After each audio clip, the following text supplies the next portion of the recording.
할렐루야. 한번 고백합시다. 하나님과 사람 앞에 당당한 사람. 하나님과 사람 앞에서 당당한 사람. 네, 아멘. 하나님과 사람 앞에서 당당한 사람. 자, 당당하다, 용감하다, 씩씩하다. 세상 말로 뭔가 꼴릴 것이 없다. 우리 이런 말 간혹 하죠.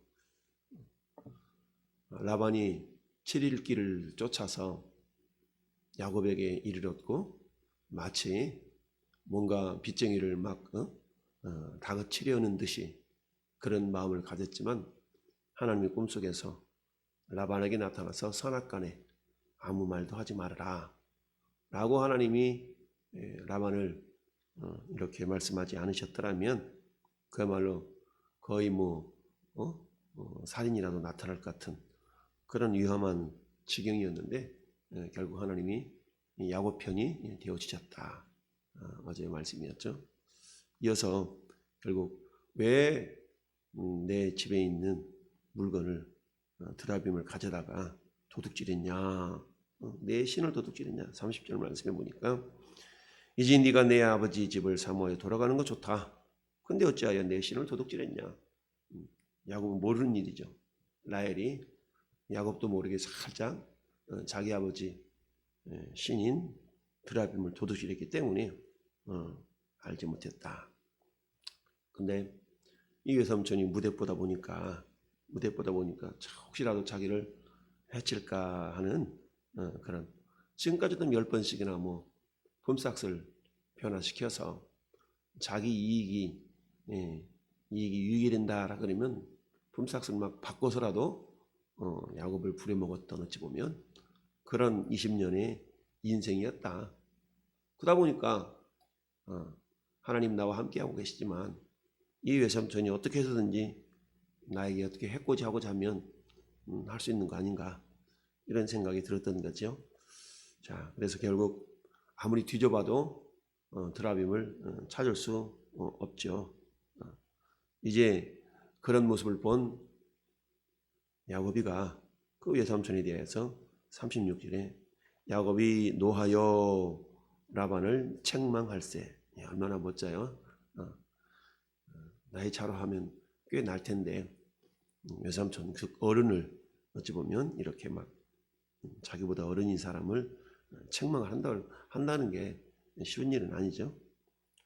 거꾸로 뒤집어 놓고 말하면 그만큼 야곱이 맺힌 게 있었다는 거죠. 책망할세. 야곱이 라반에게 대답하여 이르되 내 허물이 무엇입니까? 내가 무슨 죄가 있기에 외삼촌께서 내 뒤를 급히 추격하였나이까. 마치 죄인 뒤쫓아오듯이 그렇게 뒤쫓아왔냐는 얘기죠. 그러면서 외삼촌께서 내 물건을 다 뒤져보셨으니 외삼촌의 집안 물건 중에서 무엇을 찾아내었나이까. 여기 내 형제와 외삼촌의 형제 앞에 그것을 두고 우리 둘 사이에 판단하게 하소서. 그러면서 지난 20년 동안의 세월을 다시 한번 말하고 있어요. 내가 이 20년을 외삼촌과 함께 있었거니와 외삼촌의 암양들이나 암염소들이 낙태하지 아니하였고 또 외삼촌의 양떼의 순양을 내가 먹지 아니하였으며 그 어떤 것도 함부로 야곱이 이득을 취하려고 하지 않았다는 얘기예요. 그러면서 20년 동안 양과 염소를 쳤는데 그것들이 낙태하지 않았다라는 얘기는 그만큼 신경을 썼다는 얘기 아니겠어요?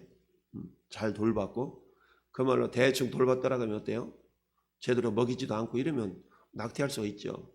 근데 그러지 않도록 최선을 다해서 그야말로 여기 뭐라고 고백하고 있습니까? 40절 말씀에 야곱이 어떻게 살았는가를 단적으로 보여주는 그 한 절이죠.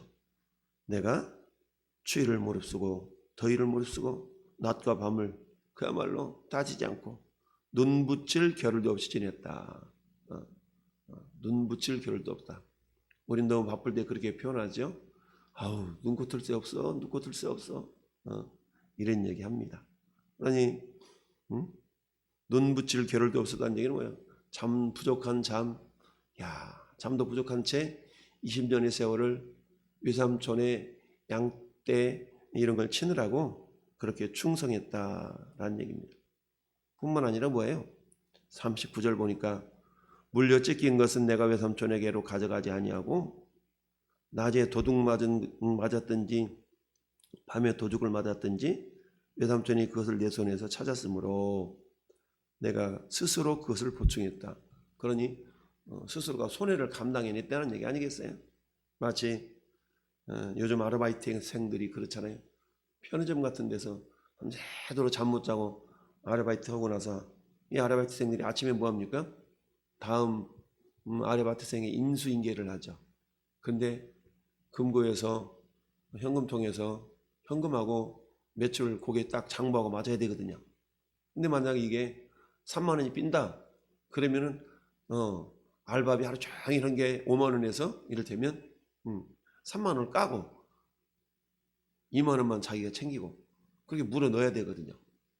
결국 주인은 손해보는 거 없어. 그냥 알바생들이 손해보지. 어떻게 해서 잘못한 것은 네가 잘못했으니까 네가 물어 넣어야 돼 라고 하는 그런 관계 속에서 요즘 알바생들이 일을 하죠. 그런 것처럼 야곱이 20년 동안의 세월 가운데 혹시라도 외삼촌의 양이나 염소가 잃어버리거나 도둑질을 당하거나 그러면 어때요? 너 이거 어디 갔어? 이렇게 찾을 것이 뻔하니까 자기가 꾸역꾸역 채워놨다 이거죠. 그러면서 내가 외삼촌 집에서 20년 동안 두 딸을 위하여 14년, 양떼를 위하여 6년 외삼촌에게 봉사하였거니와 외삼촌께서 내 품삯을 10번이나 바꿨습니다. 그런 가운데서도 이 야곱이 외삼촌 라반을 책망하고 당당할 수 있었던 이유가 뭐냐? 그건 다른 게 아니라 오늘 42절 말씀이죠.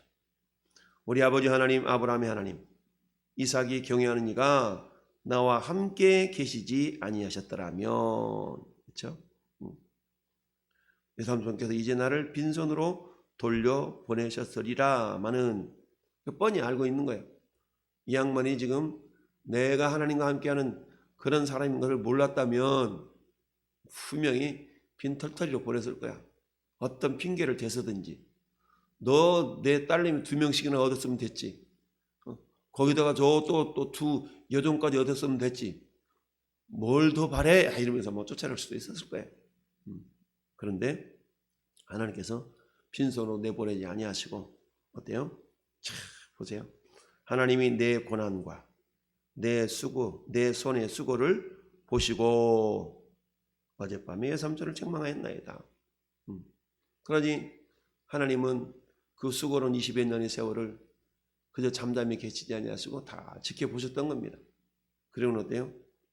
고난과 내 손의 수고를 보시고 여러분 이처럼 하나님은 보시고 역사하신다고 그랬죠? 보시고 역사하시는 하나님은 이제 향후 수십 년 후에 이스라엘 백성들이 저 이집트 땅으로 가뭄을 피해서 양식을 구하러 요셉이 먼저 팔려가고 요셉에 의해서 이 야곱마저 이제 다 애굽 땅으로 내려가죠. 그곳에서 430년 동안 그야말로 오늘 야곱이 그랬던 것처럼 그런 수고를 하게 되는데 하나님이 때가 되니까 이제 모세를 보내서 구원해 내실 때에 뭐라고 얘기합니까? 너희가 저 애굽인들에게 은폐물, 금폐물을 달라 그래라. 그러면 그들이 주저없이 줄 것이다. 야, 이러면서 하나님 그동안의 수고의 싹을 막 주게 하셔서 가지고 나오죠. 그 물건들을 가지고 광야에서 성막을 만들죠. 이런 것처럼 하나님은 이 야곱의 수고를 결코 외면하지 않으셨다. 이처럼 외삼촌 라반 앞에서 담대할 수 있고 당당할 수 있었던 이유는 왜 그래요? 그것을 한마디로 보면 꿀릴 것이 없고 오히려 충성스럽게 그렇게 행동했기 때문에 야곱은 꿀릴 것이 없었던 것이죠. 사도 요한이 요한일서 3장 21절에 이렇게 이야기합니다. 사랑하는 자들아, 만일 우리의 마음이 우리를 책망할 것이 없으면 하나님 앞에서 담대함을 얻고 라고 말씀하고 있어요. 우리 마음이 책망받을 것이 없어. 무슨 말입니까? 그만큼 꼬람대의 삶을 살았다. 그만큼 하나님 앞에서 최선을 다해서 충성스럽게 살았다면 이렇게 당당하게 담대하게 살아갈 수가 있다라는 얘기죠. 이 야곱은 외삼촌 라반의 집에서 20년 동안의 세월이 허투루 보내는 세월이 아니라 그야말로 잠잘 겨를도 없이 충성했던 그런 세월인 것을 말씀하고 있습니다. 여러분, 비록 인간에게 이렇게 충성했지만 그렇다고 해서 뭔가 대가를 바라고 한 것은 아니었죠. 근데 이런 모습을 다 하나님이 지켜보고 계셨고 함께 하셨고, 그래서 야곱이 양을 칠 때마다 하나님은 야곱 편이 되어주셔서 야곱으로 하여금 손해나지 않도록 하나님께서 야곱에게 복을 주셨더라. 이걸 우리는 뭐라고 말씀합니까? 두 글자로 충성이라고 말할 수 있겠죠. 즉 야곱은 외삼촌 라반을 향해서 충성스러운 사람이었던 거죠. 그 모습을 보셨던 하나님은 야곱이 비록 외삼촌 라반의 약삭빠른 꾀와 속임수에 의해서 이렇게 하면 저 녀석 가져갈 게 없을 거야 라고 하는 그런 외삼촌의 얄팍한 생각이 있었지만 오히려 하나님께서는 그 악을 선으로 갚으시는 그런 하나님의 사랑의 하나님이었던 것을 야곱이 지금 경험하고 있는 거죠. 자, 오늘날에도 마찬가지죠. 내가 직장 생활하든 사업을 하든 어떤 일을 하든 우리에게 맡겨진 그 일이 비록 버겁고 힘겨울 수가 있죠. 그럼에도 불구하고 하나님이 나와 함께 하심을 믿고 최선을 다해서 충성할 때에 하나님 우리 그의 충성됨을 분명히 보신다. 비록 내가 섬기는 직장의 사장이 불신자랄지라도 내가 최선을 다해서 충성을 다해서 이런다 그러면 역시 예수 믿는 사람들은 달라 라는 그런 소리가 나올 정도까지 우리가 최선을 다해 성실하게 우리가 일을 할 때에 세상 사람들로 하여금 우리를 바라보는 그 시선과 그 고백이 역시 예수 믿는 사람들은 다르네 라는 고백이 들려진다면 하나님도 기뻐하시는 것뿐만 아니라 우리 세상 속에서 당당할 수가 있는 것입니다. 여러분, 우리 마태복음 25장, 누가복음 19장 달란트 비유와 문화의 비유를 통해서 우리 주님이 결론적으로 하시는 말씀이 뭡니까? 잘나했도다 착하고 충성된 종아, 네가 지극히 작은 일에 충성하였으니 내가 많은 것을 너에게 맡기리니 네가 주인의 즐거움에 참여할 것이다 라고 말씀하고 있지 않습니까? 그렇습니다. 하나님은 보시고 역사하신다. 이 땅에서 우리의 삶을 하나님은 보셔요. 우리에게 맡겨진 귀한 직분, 귀한 사명들 과연 어떻게 감당하고 있는가를 주님이 보고 계시다. 그 충성됨을 우리 하나님 보시고 어때요? 사도 바울이 디모데에게 디모데전서 1장 12절에 하신 말씀처럼 뭐예요? 하나님께서 우리에게 직분을 맡기실 때 뭘 보신다고요? 충성되이 여겨 직분을 맡기심이니 그랬죠? 충성되이 여겨 직분을 맡겼다. 아유, 난 아니야, 난 부족해, 아니야 라고 우리 스스로 이야기할 수 있고 생각할 수 있지만 그런 하나님 우리를 충성되이 여겨 어떤 사람한테 이런 직분, 어떤 사람한테는 저런 직분, 어떤 사람한테는 이런 사명, 어떤 사람한테는 저런 사명, 이처럼 직분과 사명을 허락해 주신 줄 믿습니다. 그게 내 눈에 볼 때는 저 사람이 떡이 더 커 보일 수도 있고 내 떡이 작아 보일 수도 있지 않겠어요? 그러면서 중요한 것은 뭡니까? 과연 나는 충성하고 있는가? 라는 것을 우리가 스스로 돌아볼 필요가 있습니다. 사도 바울이 고린도 교회를 향해서 말씀할 때에 세상 사람들이 마땅히 너희를 그리스도의 일꾼이요 하나님의 비밀을 맡은 자들로 여길지어다. 세상 사람들이 우리를 바라볼 때 야, 당신들은 예수님의 일꾼들이네, 그리스도 일꾼이네 라고 우리가 여김 받을 수 있다면 그게 정상적인 것이다. 우리 흔히 그러잖아요. 야, 신앙생활 적당히 해, 적당히 해. 너무 미치지 말어. 적당히 해.